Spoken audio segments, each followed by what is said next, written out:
talking about another technique. Okay, last time we had studied how to determine hemoglobin concentration.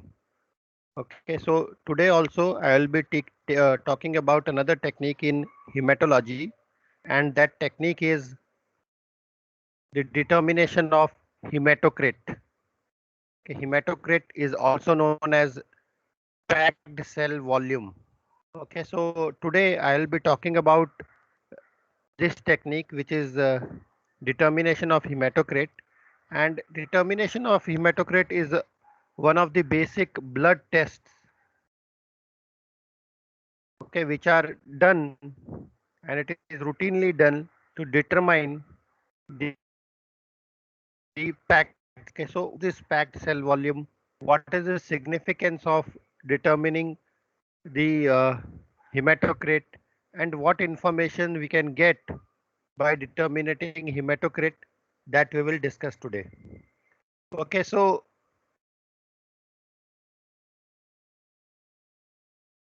I will start with the definition.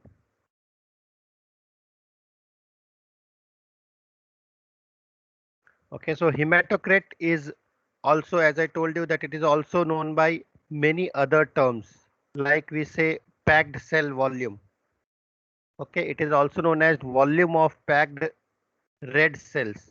Okay, because we are interested mainly in determining how much volume the red blood cells occupy in the given blood. Okay, so that is why this technique, that is determination of hematocrit, also is known as volume of packed red cells, or it is also known as erythrocyte volume fraction.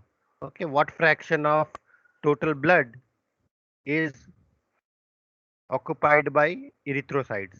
Okay, so ultimately what we do in hematocrit determination is that we find to determine how much volume of the blood is occupied by the erythrocytes.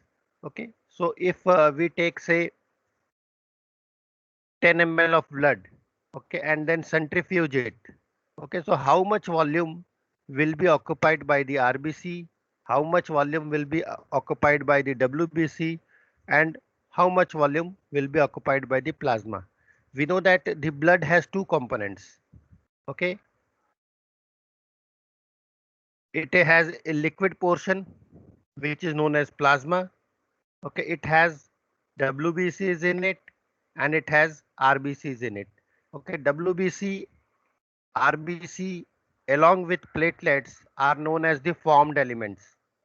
Okay, WBC, RBC and platelets, they are known as the formed elements, and these formed elements are floating in the liquid portion of the blood, which is plasma. Okay, now if we centrifuge the blood, okay, and if the centrifugation is done at say 10,000 rpm, normally it is done at 10,000 rpm for 5 minutes, what will happen? Because the formed elements are dense, they have higher density, they will settle down in the centrifuge tube if you do a centrifugation. Okay, and they will occupy a specific volume at the bottom of the tube. Okay, because RBCs are present in larger numbers in blood, they will occupy a large volume at the bottom of the tube. Above that, there will be a layer which is whitish or grayish in color. Okay, that layer is also known as the buffy layer. Okay, that buffy layer, which is whitish grayish in color, it has the WBCs and the platelets. Above that buffy layer, you will have uh, pale colored liquid, and that liquid portion is known as the plasma. Okay, so if you centrifuge the blood, then you will find that 55% of the blood volume will be occupied by plasma. Approximately 55% of the total blood volume will be occupied by plasma. Okay, the buffy layer will be less than 1%. Okay, and the bottom layer, which will be reddish in color and which is because of erythrocytes. So erythrocytes will occupy approximately 45% of the total blood volume. Okay, so this is what we will get if we centrifuge the whole blood. Okay, now let us look about this plasma. This plasma is composed of, it is the liquid portion which will occupy 55%, approximately 55% of the total blood volume. Okay, and plasma is mainly required for maintaining the osmotic pressure of the formed elements which are circulating or which are suspended in the blood. Okay, this plasma is 90% water. Okay, plasma is composed 90% of water, and that is why it is always advised that we should keep ourselves hydrated. Okay, because the water we drink goes into the blood and it uh, helps in maintaining the levels of the plasma. Okay, so 90% of the plasma is water. Okay, then 8% of the plasma is formed of proteins. Okay, and what are the different proteins which are present? The major protein present in plasma is albumin. Okay, major protein present in plasma is albumin. Okay, so 60% of the plasma proteins are albumin proteins. Okay, and what does albumin do? It transports substances such as bilirubin and bile salts into the from blood to the liver, wherever it has to be transported. Okay, besides albumin, there are globulin. There are three type of globulins: alpha globulin, beta globulin, and gamma globulin. Okay, alpha and beta globulin, they help in transporting hormones, cholesterol, and iron, and certain other molecules like angiotensin and clotting factors. Okay, while the gamma globulin portion of the plasma, it is the antibodies. Okay, and it helps in defending our body against the foreign invaders. Okay, so these were the two main protein components: albumin protein and globulin protein. Okay, besides that, there is fibrinogen. Okay, and this fibrinogen is the precursor for the clotting proteins. Okay, fibrinogen is the precursor for clotting protein fibrin. Okay, so whenever there is a injury and if the blood is oozing out of the body, these fibrinogen get activated and it gets converted into fibrin, and that will form a block and it will stop the oozing out of the blood from our blood capillaries. Okay, so fibrinogen is also present. Okay, so plasma, as I told you, 90% it's water, 8% it is protein, and there are three type of protein that I have just described, and then rest 2% it is composed of hormones, electrolytes, cholesterol, iron, and other pigments like bilirubin, biliverdin, extra will be present. Okay, so this is the composition of the plasma. Okay, besides this plasma, as I told you, below this plasma there is a white grayish layer which is known as the buffy layer. Okay, it is composed of WBCs, white blood cells. Okay, and we have studied about these white blood cells, that there are two types of white blood cells broadly. One are known as granulocytes, the other are known as agranulocytes. And in granulocytes you have three types. You have eosinophils, you have basophils, you have neutrophils, and in non-granulocytes you have lymphocytes and you have monocytes. Okay, so those things we had already discussed when we had done a practical on enumeration of WBCs. Okay, then below that buffy layer you have a reddish layer which is of erythrocytes, and erythrocytes, we all know that they are present in very large numbers, and the major role of erythrocyte is to carry oxygen. Okay, besides that also there are other roles. Okay, and for example, they help in buffering of the blood. Okay, but the major function of erythrocytes is to carry the oxygen. Okay, so this is the different components of whole blood. and their role.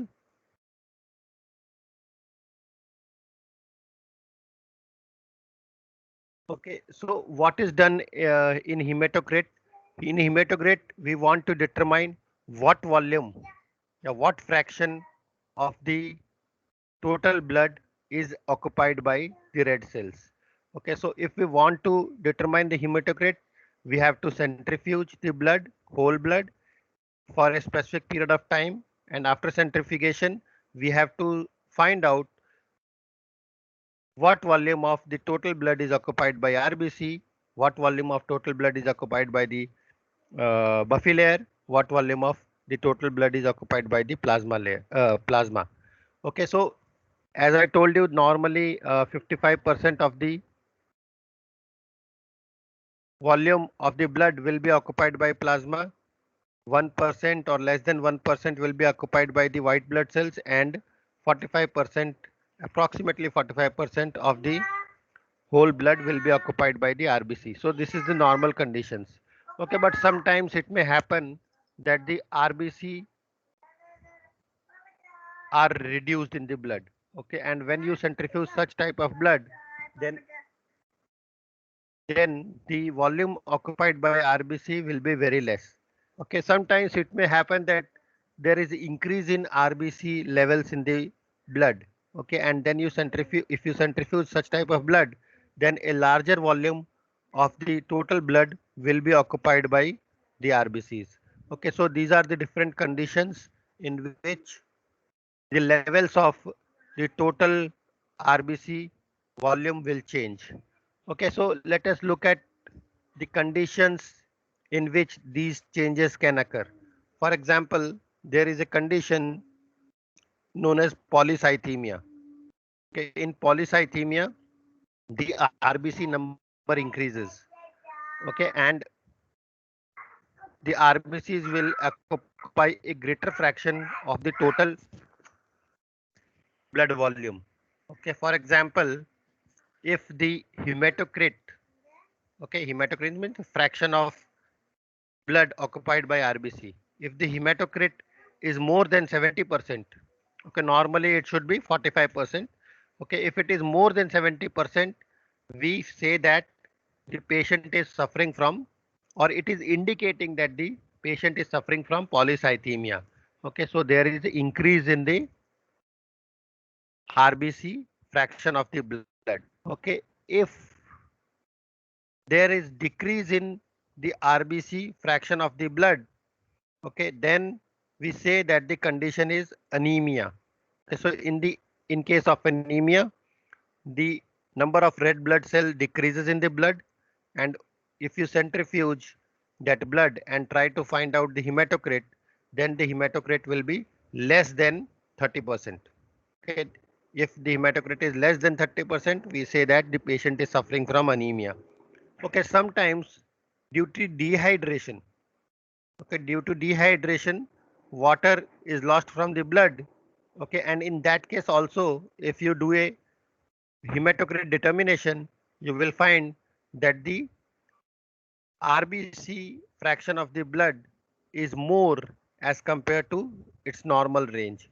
Okay, and that will indicate dehydration.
Hello.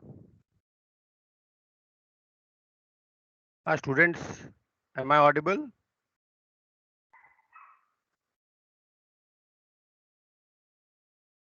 Hello. Hello. Hello, Fiza, am I audible? Sir yes sir, अभी आवाज आ रही है, कब की नहीं आ रही थी। ये तो आप लोगों को बोलना चाहिए ना, आपकी आवाज मेरे को आ जाती है। ठीक है, कहाँ पे कुछ इंटरनेट का इशू हो गया था I think, and I have connected with another network. Okay, so कहाँ तक लेक्चर हो गया था आप बता सकते हैं मुझे? You have heard anaemia. About anaemia हो गया था ना? Yes, okay.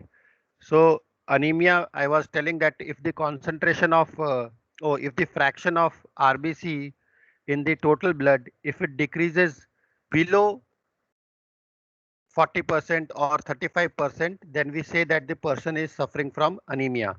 Okay, so if it is for to be more accurate, if it is less than 30%, then definitely the person is suffering from anemia. Okay, so these are the two conditions. Then I was telling that sometimes due to dehydration, okay, due to dehydration also, the plasma volume may decrease. Okay, whenever there is dehydration, the water is lost from the blood.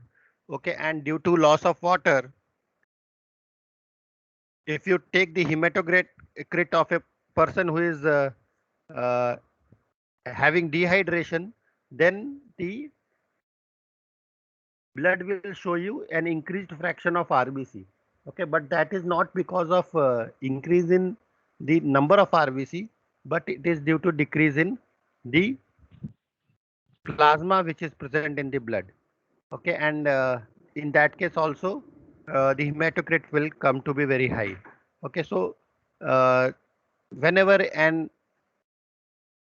analysis is done on blood, it has to be ensured that the person is really suffering from a disease and not from dehydration. Okay, so that thing has to be ensured. That is why whenever we take this packed cell volume, it should be taken at least twice or thrice. Okay, so that the correct picture comes. Okay, now whatever we have discussed, in what conditions the hematocrit gets elevated, in what conditions the hematocrit get decreased. Okay, we will discuss those things. Okay, so let us look at some conditions under which hematocrit will be elevated. Okay, for example, as I told you that a fall in blood plasma because of dehydration, okay, that will also increase the hematocrit. Okay, because the blood volume will decrease and the total volume occupied by the RBC will increase. Okay, so we will get increased hematocrit. Okay, then administering testosterone supplement therapy. Okay, whenever testosterone supplement therapy is administered to a person, it results in increase in RBC production. Okay, and when increase in RBC production is there, it will increase the fraction of the blood which will be occupied by the RBC, and that is why the hematocrit level will increase. Okay, in case of dengue fever, okay, in case of dengue fever also the hematocrit increases, and if it increases more than 20% of the above normal levels, then it is indicating a danger sign and the patient may suffer from dengue shock syndrome. Okay, so that has to be monitored. In case of person who is suffering from dengue, this hematocrit determination is very critical. Okay, and uh, every few intervals of time, okay, the doctor has to take the hematocrit and they have to monitor the hematocrit levels. If it increases beyond 20%, then it is a danger sign and the patient may suffer from dengue shock syndrome. Okay, so in dengue fever also the hematocrit levels may increase. Okay, then in polycythemia, as I was telling, polycythemia is a condition in which there is increased or excessive production of RBC, okay, by the bone marrow. Okay, so that myeloproliferative disorder must be monitored. Okay, there are, this is a disease which is present in some individuals. Okay, so in polycythemia also the packed cell volume or the hematocrit will increase. Okay, then in chronic obstructive pulmonary disease, the hematocrit increases. Okay, in chronic obstructive pulmonary disease, what happens is that because it's a obstructive disease of lungs, okay, so the patient suffers from hypoxia. Okay, less amount of oxygen will be available, and to increase the availability of oxygen, the body tries to produce more and more amount of RBCs by increasing the levels of erythropoietin. Okay, so erythropoietin is a hormone that increases RBC production from the bone marrow. It is produced by kidneys. So in because of hypoxia, because of less availability of oxygen, the kidneys are stimulated to produce erythropoietin. This erythropoietin increases the production of RBC, and because of increased production of RBC, the hematocrit increases. Okay, so in case of chronic obstructive pulmonary diseases also, the hematocrit will be high or elevated. Okay, then in case of professional athletes, hematocrit levels are measured as a part of test for blood doping or erythropoietin use. Okay, now you would have heard about athletes taking drugs. Okay, athletes taking certain hormones. Okay, these hormones sometimes is used for increasing the RBC levels in the blood because athletes they do very rigorous exercises. Okay, so they require more amount of oxygen to be carried to their muscles. Okay, and to increase the availability of oxygen to the muscles and body tissues, they take certain hormones or they take certain drugs which will increase the production of RBC in their blood. Okay, when such drugs or hormones are taken, okay, then the hematocrit will increase, and that is why hematocrit levels of professional athletes are measured to find out whether they are taking these type of drugs or not, because it is very unfair to use such type of drug. Okay, and this can be determined by using hematocrit levels also. Okay, then use of anabolic androgenic steroids.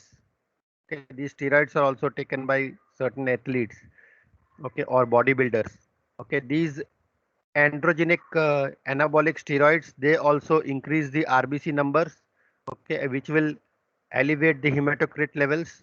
Okay, so that can also be monitored in athletes and in bodybuilders. Okay, then capillary leak syndrome. Okay, this is a disease. It will also, because you can see here capillary leak syndrome. So in this disease, the plasma actually leaks out from the blood capillaries. When the plasma will leak out, the concentration of RBCs in the total or the whole blood will increase. Okay, so in this case also hematocrit will be elevated. Okay, then at higher altitudes, there is low oxygen concentration, and people who are living there because they want to uh, uh, get more oxygen, their body produces more erythrocytes, and in those individuals also, the hematocrit levels will be very high. Okay, so these are the different conditions in which the hematocrit levels gets elevated. Okay, so the same thing has been shown here as bullet points: polycythemia, heart or kidney problems, which results in increased production of hormones that results in production of increased RBCs, then intake of anabolic drugs, dehydration, diarrhea, lung problem, okay, burns, smoking, high altitude. These all conditions result in increase in the hematocrit level.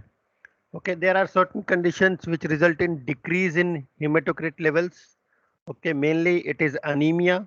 Okay, in anemia, anemia occurs due to iron deficiency. Because of iron deficiency, less amount of RBCs will be produced, and that will decrease the hematocrit levels. Okay, another condition in which hematocrit levels are lowered is in myeloid leukemia. Okay, so in myeloid leukemia, the WBC levels will increase and less amount of RBCs will be there. Okay, other condition like malnutrition, water intoxication, bleeding, that can also lead to decrease in hematocrit. In case of a pregnant woman, they have to have additional fluids in the blood. Okay, and because of increase in the uh, blood fluid level or plasma levels in the blood, the hematocrit levels may decrease. Okay, so these are the conditions in which there are lowered hematocrit levels. Okay, so this was about the introduction. Now we will look at a video which will tell you how this hematocrit is determined in the laboratory. Okay, so I will play. Okay, so when the video starts, you just confirm me whether you are able to hear the audio of that particular video or not.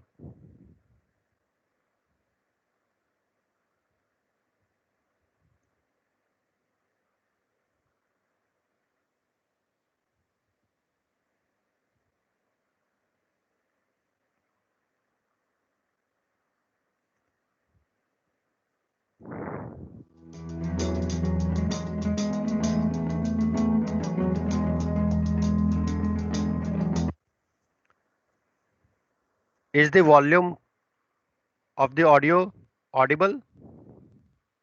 Yes, sir. Okay, so just listen to this particular presentation.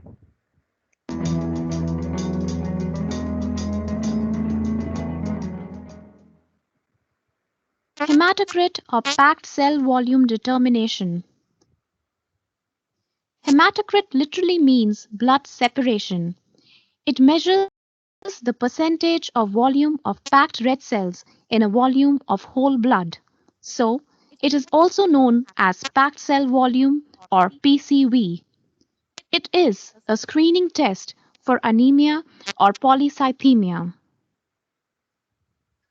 A volume of anticoagulated blood is placed in a glass tube which is centrifuged so the blood will be separated into three layers: red cells, buffy coat of WBCs and platelets, and plasma.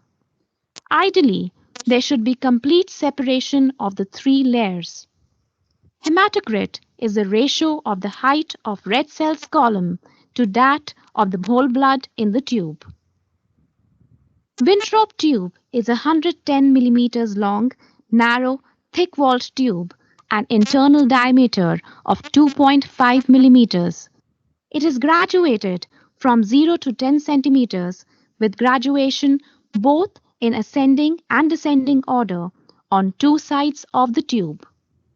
The scale with the markings from 0 to 10 from above downwards is used in ESR determination, and from below upward is used for hematocrit or PCV determination. Apparatus required to measure PCV by Winthrop method: Winthrop tube, centrifuge machine, Pasteur pipette. Procedure: under aseptic conditions, obtain a venous blood sample. Carefully mix the blood sample in EDTA vial by repeated inversion. Fill the Winthrop tube with the help of Pasteur pipette to the 10 centimeters mark. There should be no air bubbles. Place the Winthrop tube in the centrifuge machine and other Winthrop tube filled with water on the opposite side so as to balance it. Turn the centrifuge on to the slow speed and then gradually increase the speed. Centrifuge for 30 minutes at 3000 revolutions per minute.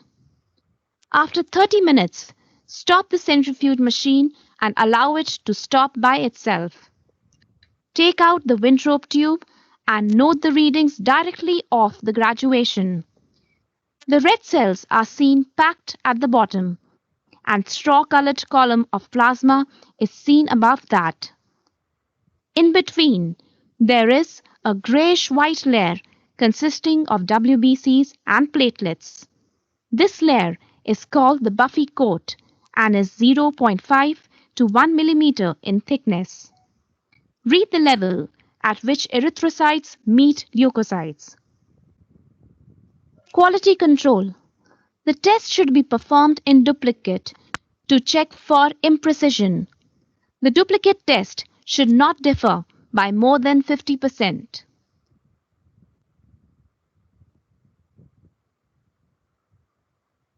Sources of error. Hemolyzed samples may give falsely decreased results and should not be used. Blood must be well mixed and should be at room temperature before testing. The time and speed of centrifugation are important factors in obtaining maximum packing of the red cells. Inadequate centrifugation will result in falsely elevated results due to excessive trapped plasma. The blood to anticoagulant ratio is particularly important, especially when using EDTA. Excessive EDTA will cause a falsely decreased hematocrit due to shrinkage of the red blood cells. Falsely increased hematocrits may be reported. The buffy coat, which is comprised of white cells and platelets, is usually a very thin whitish layer above the red cells that can be observed when the blood is centrifuged. In disease states where the white count is excessively elevated, inclusion of the buffy coat can cause a significant error. Failure to read the hematocrit within 10 minutes after the centrifuge stops will result in redispersion of the red cells in the plasma and a slanting of the red cell plasma interface, causing a falsely elevated reading.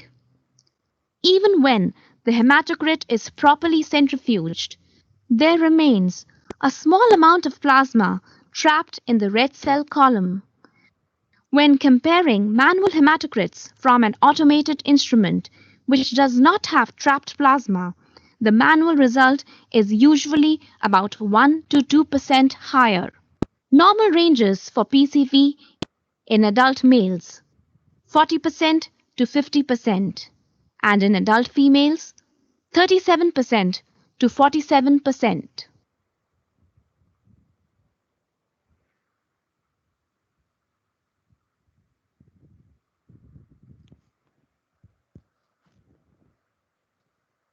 Okay, students, so this was the method for determining the hematocrit levels or the packed cell volume levels. Okay, you have to take the blood, you have to mix it with anticoagulant, and normally EDTA is used.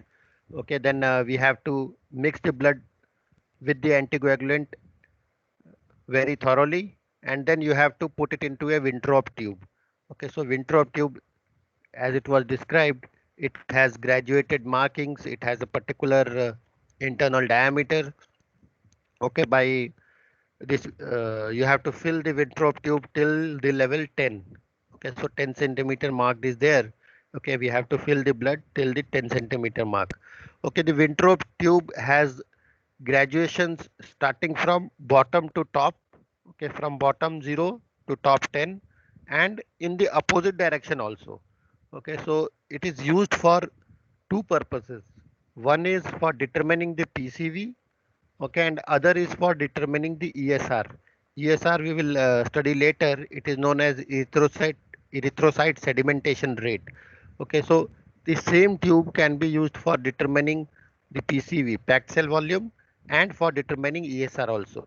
Okay, so but when we are using the Winthrop tube for determining the packed cell volume, we have to use the graduation which starts from bottom to top. Okay, because we want to see how much volume of this erythrocytes have been occupied by the uh, how much volume of the total blood is occupied by the erythrocyte. Okay, so after filling the blood in the Winthrop tube to 10 mark, we have to centrifuge it at here it was given 3000 rpm for 30 minutes. Okay, sometimes it is done at 10,000 rpm for 5 minutes. Okay, depending upon the laboratory, it varies. Okay, but we have to follow a particular procedure. Okay, after centrifugation, we have to take out the tube and then we have to measure the volumes which is occupied by RBC, volume which is occupied by the Buffy layer, and the volume which is occupied by the plasma. Okay, and from that we can find out what fraction of the total blood volume is occupied by the RBC. Okay, what are the different precautions that need to be taken? That was already mentioned in the video, so you can just have a note down from there. You can note down what are the precautions that needs to be taken. Okay, so this was all about the packed cell volume determination. This is also known as hematocrit. Okay, the normal levels of hematocrit in males, it is 40 to 50%. Okay, and in females it is slightly less, it is from 37 to 47%. Okay, different conditions in which the hematocrit levels may change, we have already discussed. Okay, so students, if you have any doubts, you can ask me now. If there are any questions or queries that you want to know, you can ask me.